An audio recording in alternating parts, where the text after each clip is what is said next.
All right, let's just dive right into this explainer because we have a lot to unpack regarding the deeply controversial series finale of Euphoria.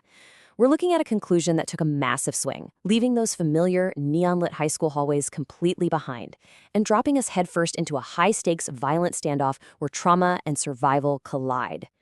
Now, critics and fans are still sharply divided on this massive tonal shift into a dark crime western. So we're going to impartially explore exactly how and why these character arcs concluded the way they did. Whether you view this as a baffling genre leap or a profound, unflinching look at the consequences of trauma, our goal today is to really break down the complex psychology driving these final hours. Here is our roadmap for today. First, we'll cover the controversial finale itself. Second, Rue's battle of addiction versus redemption. Third, Nate's demise and his toxic legacy. Fourth, how the others are surviving the shadows. Fifth, vengeance and moral ambiguity. And finally, we'll wrap up with the show's divisive final legacy. Let's kick things off with Section 1, the controversial series finale. Just think about the rapid, chaotic escalation of external conflicts that swallowed these characters whole. We go from Nate Jacobs' gruesome death in a buried coffin straight into a high-octane cartel drug swap the very next morning. Then, by the afternoon, this culminates in Rue's fatal fentanyl overdose, which triggers Ollie's violent shootout at the Silver Slipper by nightfall. It's intense, right? The sheer velocity of these events strips away all pretense. It forces every single character into pure, desperate survival mode, where their underlying psychological cracks are fully exposed for us to see. Moving into Section 2, Rue, addiction versus redemption. With Rue, her internal dream of salvation violently clashes with the brutal, inescapable reality of her addiction. In her mind, she's constructing this beautiful, hallucinatory escape. She imagines a daring prison break to rescue Fezco, sharing a peaceful moment in a sunlit field, and finally running home to the safety of her mother's open arms. It's the idealized redemption she so desperately craves, right? A manifestation of her deepest psychological yearning to just be whole again. But the external reality, it's absolutely devastating. Believing she successfully navigated her dangerous double agent status, she takes what she thinks is Percocet from Alamo. Instead, she fatally overdoses on fentanyl, all alone on Ellie's couch. This isn't just a shock value plot twist. It is a profound psychological shattering of the illusion of control that addicts often maintain right up until the very end. Creator Sam Levinson was incredibly explicit about his intentions here. He actively chose a painfully grounded resolution over a miraculous Hollywood survival arc. He noted that to tell a truly honest story about the modern realities of addiction, and specifically the omnipresent, unforgiving threat of fentanyl, he felt he couldn't give Rue a clean escape. It's a bold creative decision that forces us to confront the ugly, unromanticized truth of substance abuse. It serves as the ultimate controversial focal point of the series. The show is literally asking us to look directly at the psychological devastation addiction leaves in its wake, entirely refusing to offer an easy out. And we really have to recognize how real-life tragedy irreparably altered the show's DNA back in 2023.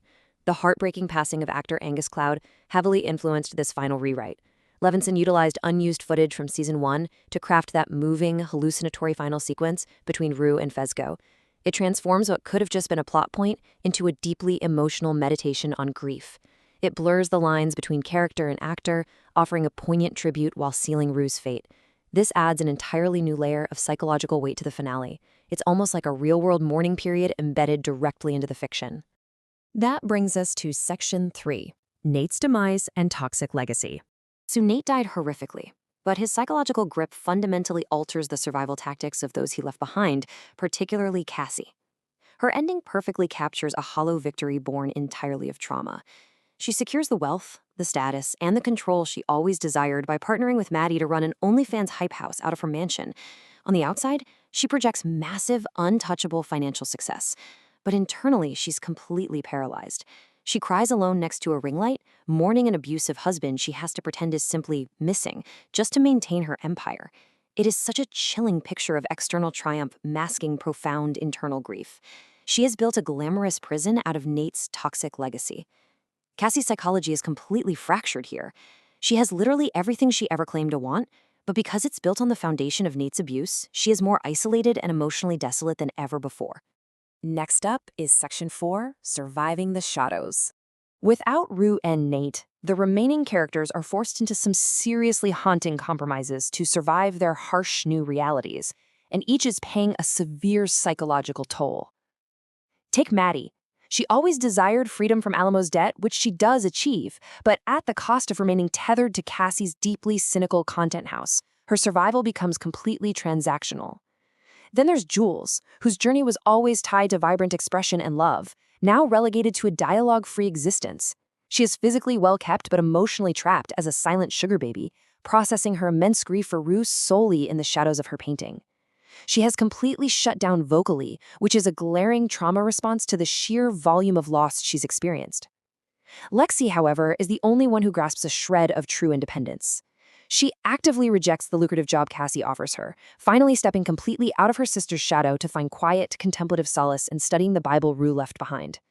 By choosing spiritual reflection over a material trap, Lexi marks the healthiest psychological adaptation out of all the survivors. Let's dive into Section 5, Vengeance in Moral Ambiguity. Upon finding Rue's body, her sponsor Allie takes center stage, and we witness a complete psychological fracturing. Allie's actions paint a portrait of a broken mentor who suddenly decides that karmic justice requires lethal force. After confessing to a brief relapse at an AA meeting, he actually recommits to his sobriety. But then he dons his old military uniform. This detail is absolutely crucial because it signals he views his next actions not as a criminal hit, but as a lawful, righteous execution. He is heavily compartmentalizing his morality. He refuses a drink to stay sharp, completely breaking his deepest religious tenets as he storms a silver slipper. The man who once preached forgiveness and light has been entirely consumed by the very darkness he tried so desperately to protect Rue from. And this brings us to the core theme of the finale, moral ambiguity. Ollie's transformation from a peaceful sponsor guiding Rue toward the light to an armed vigilante acting as judge, jury, and executioner is the ultimate test of our moral compass as the audience. The show is directly challenging us. Does Rue's tragic death justify Ollie abandoning a lifetime of peaceful tenets to exact bloody revenge? It forces us to sit in the psychological discomfort of actually rooting for a murder because it feels like justice. It blurs the very definitions of right and wrong until they're nearly unrecognizable. The execution of that revenge takes a surprisingly classic Western twist. A hidden betrayal by Alamo's enforcer, Bishop, who secretly removes the bullets from Alamo's gun, allows Ollie to safely avenge Rue. This secret intervention ensures that Ollie can execute Alamo point-blank without accidentally harming Maddie, who's caught right in the crossfire. It delivers a moment of sheer, satisfying karmic justice, but wraps it entirely in heavy, undeniable cinematic violence. It's a fascinating psychological trick played on the audience. It gives us the bloody retribution we might subconsciously crave, while simultaneously making us question the ultimate cost of that violence on Ollie's soul. Finally, Section 6, a divisive final legacy. In the aftermath, Allie's pilgrimage to the place Rue called the Promised Land provides a rare, quiet moment of spiritual closure. He travels to the Miller family farm in Texas, but notice the psychological shift here. He introduces himself using his birth name, Martin McQueen. This signals a profound shedding of his former identity, an attempt to cleanse himself after the horrific violence he just committed. It's an act of deep psychological atonement. He sits down to break bread and pray with the family, fulfilling a promise to the girl he tried so desperately and failed to save. He's attempting to reconstruct a fractured sense of self in the quiet aftermath of the storm. And that brings us to the final moments. Rue's posthumous voiceover hangs heavily over the series, offering a haunting blessing to the survivors left to navigate the wreckage. May God bless us all. It is a stark, mournful, and deliberately conclusive note. It reframes the entire chaotic, violent journey we just witnessed, turning a story of addiction and cartel warfare into a tragic, desperate prayer for peace. It leaves us to grapple with the immense psychological weight of everything that has transpired, offering no easy answers, just a haunting echo in the dark. So, does this show built on controversy owe its audience hope, or simply the brutal truth of the human condition? I'm going to leave you with that to ponder. It's a profound question that will undoubtedly define Euphoria's complicated legacy for years to come. By completely upending expectations and choosing grim reality over comfort, the creators crafted an ending as psychologically dense as it is fiercely debated. Thanks for joining me on this explainer, and remember to keep questioning the stories you consume.